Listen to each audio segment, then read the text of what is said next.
Hello student. जी 23 की online class में आपका स्वागत है। देखिए, आज जो हमारा टॉपिक होगा ये होगा पत्र लेखन। और पत्र लेखन में देखता हूँ कि उत्तराखंड लोअर पीसीएस का जो मेंस का सेकंड पेपर है ये उसमें भी आता है, और जो अपर पीसीएस मेंस है ये उसमें भी है। इसी तरीके से हम देखते हैं कि जो रिव्यू ऑफिसर आरओ एआरओ होता है, फॉरेस्ट रेंजर का होता है, उस सब में पत्र लेखन है। तो पत्र लेखन में आज दो पत्र पे जीताइस की ओर से मैं पहले भी डिस्कस कर चुका हूं। तो आज जो हमारा टॉपिक होगा वो होगा परिपत्र, जिसे सर्कुलर या गस्ती पत्र भी कहते हैं। तो देखिए, परिपत्र स्टूडेंट्स, परिपत्र। तो इसमें क्या क्या क्वेश्चन आप लोगों से पूछे जाते हैं उसका नेचर भी बता देता हूं। तो ये परिपत्र है। एक आप लोगों से पूछा जाता है कि इसकी परिभाषा लिखिए। परिभाषा के साथ साथ इसकी विशेषताएं भी आपसे पूछी जाती हैं। विशेषताएं और विशेषताओं के साथ साथ एक प्रारूप भी आपको बनाने के लिए दे दिया जाता है। कई बार क्या होता है, एक नमूना, एक सैंपल के रूप में आपको दे दिया जाता है। जैसे कह दिया जाए, है ना, सचिव शिक्षा विभाग उत्तराखंड शासन की ओर से एक परिपत्र लिखिए। तो कई बार एक समस्या आपको दे दी जाती है और उसे आपको उस प्रारूप के अंतर्गत लिखना होता है। तो देखिए, कई बार परिभाषा और विशेषताएं 50 मार्क्स में पूछ लेता है। तो कई बार परिभाषा या प्रारूप या विशेषताएं इस तरीके से क्वेश्चन आप लोगों से पूछ लिए जाते हैं। तो सबसे पहले हम परिपत्र की परिभाषा क्या होती है, यानी परिपत्र हम किसको कहते हैं, इस पे हम चर्चा करेंगे। तो परिपत्र की परिभाषा देखिए। परिभाषा परिभाषा स्टूडेंट्स, एक सरकारी पत्र होता है, उस पर भी मैं चर्चा कर चुका हूं एक बार पहले यूट्यूब पे भी। तो देखिए, ये और कुछ नहीं, ये सरकारी जो पत्र होता है ये उसी के जैसा है, यानी उसी का एक प्रारूप है, उसी का एक प्रकार है। परिभाषा देखिए, ऐसा सरकारी पत्र, ऐसा सरकारी पत्र, सरकारी पत्र, पत्र, या मैं कह सकता हूं कि सरकारी पत्र का प्रकार, जो सरकारी पत्र होता है, पत्र का प्रकार, यानी एक प्रकार से देखा जा रहे हैं कि जैसा सरकारी पत्र होता है उसी का एक टाइप है ये। तो ऐसा सरकारी पत्र या सरकारी पत्र का प्रकार जो जो प्रधान कार्यालय, प्रधान कार्यालय, कार्यालय या मंत्रालय, मंत्रालय या विभाग, विभाग से अपने अधीनस्थ, अपने अधीनस्थ या अधीन, अधीन विभागों या विभाग या कार्यालय, कार्यालय या कर्मचारी, कर्मचारी को सूचना, निर्देश, निर्देश या सुझाव, सुझाव देने हेतु, देने हेतु एक साथ, एक साथ भेजा जाता है, भेजा जाता है। तो उसी को हम परिपत्र कहते हैं। एक बार फिर देखिए, ऐसा सरकारी पत्र या सरकारी पत्र का प्रकार जो प्रधान कार्यालय या मंत्रालय या विभाग से, कंडीशन देख लीजिए, कंडीशन यह है, प्रधान कार्यालय का मतलब होता है हेडक्वार्टर, मंत्रालय या विभाग से अपने अधीन, यानी उस कार्यालय या मंत्रालय या विभाग के अधीन जो भी विभाग हैं या कार्यालय हैं या कर्मचारी हैं को सूचना, निर्देश या सुझाव देने के लिए ये भेजा जाता है। उसी को हम परिपत्र कहते हैं। परिपत्र देखिए स्टूडेंट्स, परिपत्र, इसकी अब हम विशेषता लेकर चलते हैं। विशेषता देखिए स्टूडेंट्स, इसकी जो विशेषता है, विशेषता, ये जिस कार्यालय से, जिस कार्यालय से, कार्यालय, कार्यालय, मंत्रालय या विभाग, है ना, से भेजा जाता है, भेजा जाता है, अंततः परिक्रमा करते हुए, अंततः अंततः अंततः परिक्रमा करते हुए, कर्मा करते हुए, करते हुए, हस्ताक्षर सहित,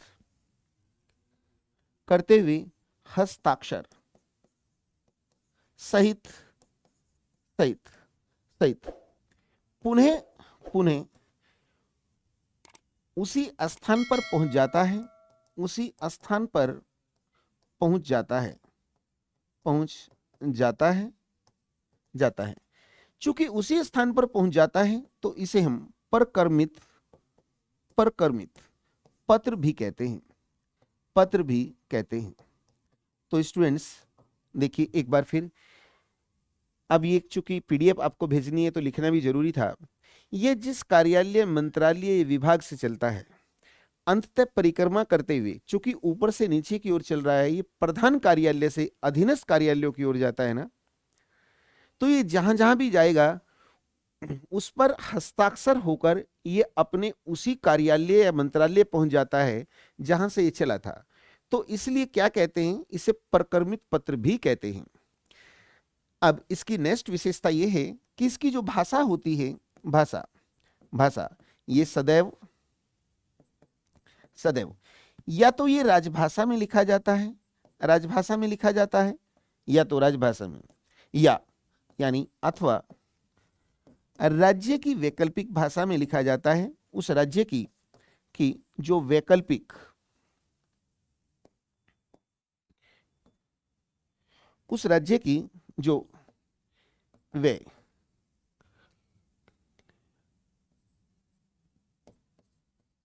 वैकल्पिक जो भाषा होती है, भाषा में लिखा जाता है। देखिए लिखा जाता है। इसकी नेक्स्ट विशेषता ये होती है कि ये सहज, सरल और संक्षिप्त होते हैं, संक्षिप्त, संक्षिप्त होते हैं, संक्षिप्त होते हैं। इसकी नेक्स्ट विशेषता ये होती है कि ऊपर से नीचे की ओर, ऊपर से नीचे की ओर, नीचे की ओर भेजे जाते हैं, भेजे जाते हैं, ऊपर से नीचे की ओर भेजे जाते हैं, अर्थात ये वरिष्ठ से कनिष्ठ की ओर चलते हैं।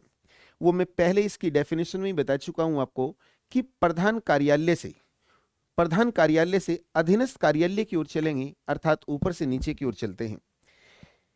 अब देखिए, चूंकि ये सूचनार्थ होते हैं, चूंकि ये सूचनार्थ,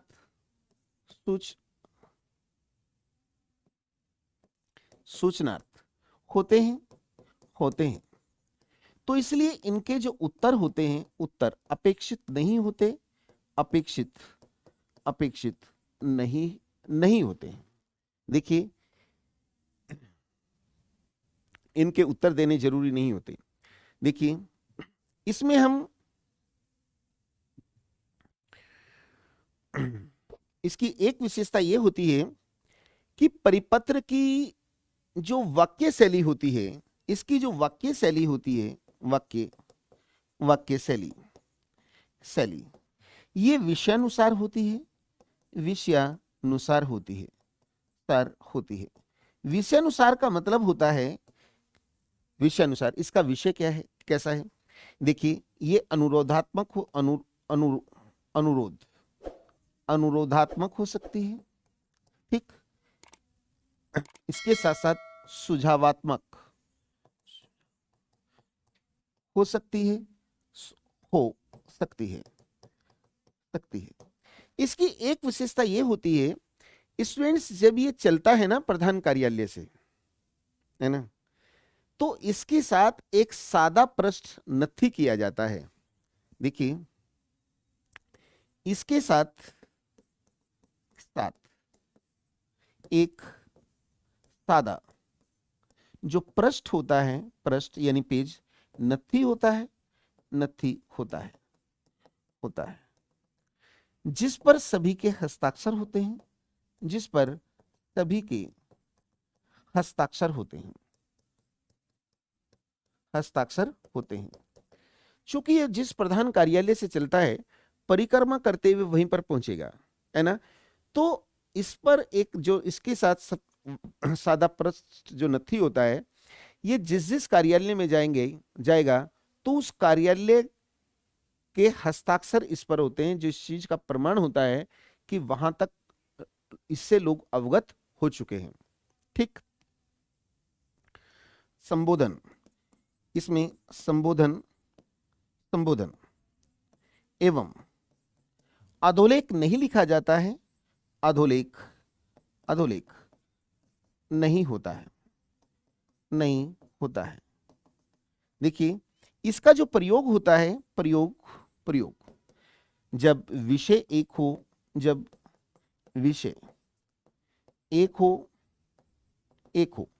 प्रेषक एक हो, प्रेषक का मतलब होता है भेजने वाला, एक हो, लेकिन पाने वाले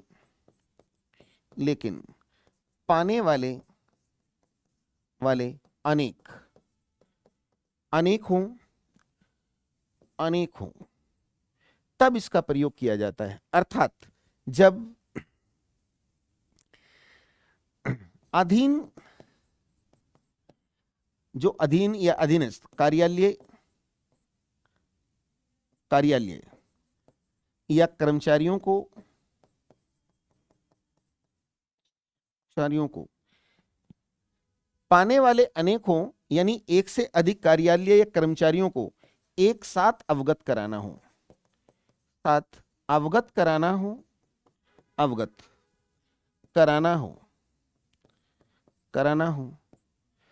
है ना, जिसका उससे संबंध हो,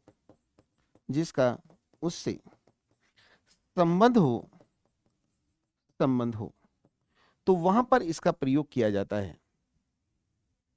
अब इसी में देखते हैं कोई और डेफिनेशन, इसकी कोई और विशेषता बची हो तो देखिए, इसकी एक विशेषता यह है कि ये एक व्यक्ति के लिए नहीं भेजे जाते, एक व्यक्ति के लिए नहीं भेजे जाते, बल्कि अनेकों के लिए भेजे जाते हैं, अनेकों के लिए भेजे जाते हैं। और इसमें ध्यान रखना है, इसमें जो भेजे जाते हैं, इसमें मूल पत्र ही भेजा जाता है,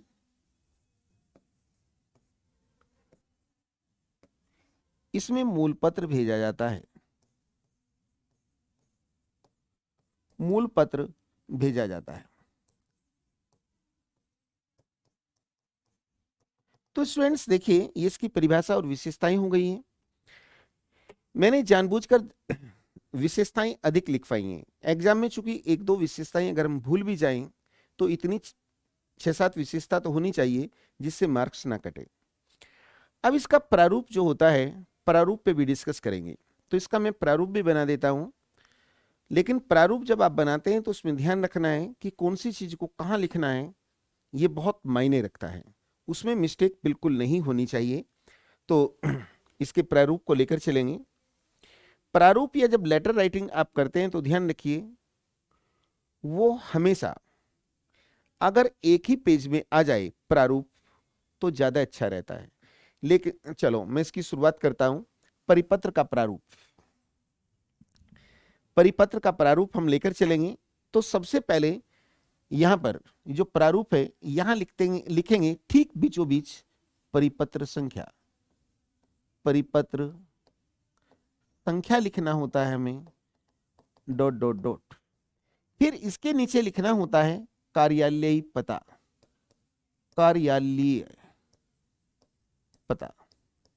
ये जो कार्यालय पता होता है, इसमें भी आप क्या करेंगे, इसके आगे आप इस तरीके से ...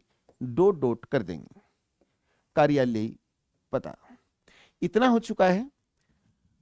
तो देखिए, यहां इसके ठीक सामने लेफ्ट में यहां लिखेंगे आप प्रेषक, प्रेषक। स्टूडेंट्स प्रेषक का मतलब होता है लिखने वाला, भेजने वाला। के खे गए, के खे गए, या नाम कह सकते हैं, इसको नाम भी लिख सकते हैं आप, पदनाम और पता, पता। जहां आपने ये कैखेगा लिखा है, इसके ठीक राइट में ध्यान रखना है, सीध में होना चाहिए। यहां इसका स्थान लिखेंगे, स्थान, और इसके नीचे हम दिनांक लिखते हैं, दिनांक। अब देखिए ऐसा हो सकता है, जैसे मैंने एक एग्जाम्पल आपको दिया था कि सचिव उच्च शिक्षा विभाग की ओर से एक परिपत्र जारी करें, तो प्रेषक में कौन आ जाएगा? प्रेषक में सचिव, सचिव भेज रहा है ना, तो नाम नहीं लिखा जाता, कैखेगा लिखा जाएगा। तो पदनाम में यहां क्या आएगा? सचिव, उच्च शिक्षा विभाग की ओर से, तो कार्यालय उच्च शिक्षा विभाग, स्थान क्या है? स्थान हो गया देहरादून आदि।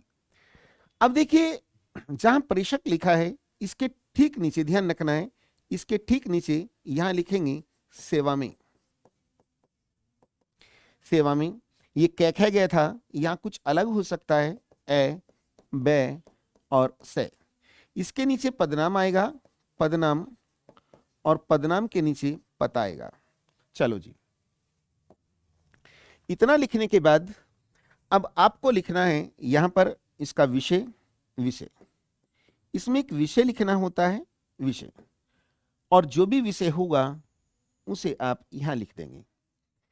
फिर परिपत्र को जो जारी किया जाता है, तो उसमें परिपत्र में देखिए ध्यान रखना है आपको, मुझे ये, जैसे अगर हम सरकारी पत्र की बात करते हैं तो उसकी शुरुआत कैसे होती थी कि मुझे या अधो हस्ताक्षरी को ये कहने का निर्देश हुआ है। मैंने कहा ये सरकारी पत्र तो नहीं है, लेकिन उसका एक प्रकार है, उसके जैसा है। अर्थात मुझे ये कहने का या अधो हस्ताक्षरी को ये कहने का, अधो हस्ताक्षरी को ये सूचित करने का निर्देश हुआ है से शुरुआत कर सकते हैं। ये विषय लिख दिया। अब विषय के बाद जो भी आपको लिखना है उसे आप इस तरीके से पैराग्राफ में लिख देंगे। लिखने के बाद यहां करेंगे आप, यहां अब करेंगे हस्ताक्षर, हस्ताक्षर। हस्ताक्षर किसके होंगे? प्रेषक जो भेजने वाला था, और यहां आएगा कैखे गए, कैखे गए, और यहां इसका पदनाम आ जाएगा, पदनाम सचिव है। अब स्टूडेंट्स इसके बाद क्या होता है, चूंकि स्पेस कम पड़ गया है बोर्ड पे, है ना, चलो मैं ही कोशिश करता हूं। फिर आप देखिए पदनाम जो ये इसके नीचे आना है, तो जहां पदनाम है उसके नीचे से आप यहां से शुरुआत करेंगे कि प्रतिलिपि, प्रतिलिपि, प्रतिलिपि, निम्नांकित को या निम्न को सूचनार्थ, सूचनार्थ एवं आवश्यक कार्यवाही हेतु, आवश्यक कार्यवाही हेतु प्रेषित, वाही हेतु, हेतु प्रेषित। तो स्टूडेंट्स यहां क्या करते हैं, जितने लोगों को भेजनी है तो 1 2 3 इस तरीके से आप लिख देंगे। फिर इसके नीचे यहां पर लिखेंगे आज्ञा से, आज्ञा से, है ना, XYZ कुछ भी, और पदनाम। अब इसका मतलब क्या होता है? देखिए स्टूडेंट्स, प्रेषक, प्रेषक का मतलब होता है भेजने वाला, भेजने वाले का मतलब होता है जिसने परिपत्र लिखने के लिए कहा है। सेवा में का मतलब होता है जिसको लिखा जा रहा है। प्रतिलिपि का मतलब होता है जहां जहां इसकी प्रतिलिपि भेजी जाएंगी। यहां पर हस्ताक्षर किसके होंगे? प्रेषक के। और आज्ञा से पदनाम आया, यहां पर आज्ञा से का मतलब होता है जिसकी आज्ञा से लिखा है। तो यहां सचिव है, ये प्रेषक सचिव है, तो यहां सचिव के हस्ताक्षर होंगे, और आज्ञा से जो लिख रहा है यहां किसके होंगे? उप सचिव के होंगे। तो स्टूडेंट्स इसका ये प्रारूप है, ठीक, ये प्रारूप है। तो ये जो परिपत्र था ये टॉपिक यहीं कंप्लीट होता है ना। Thank you.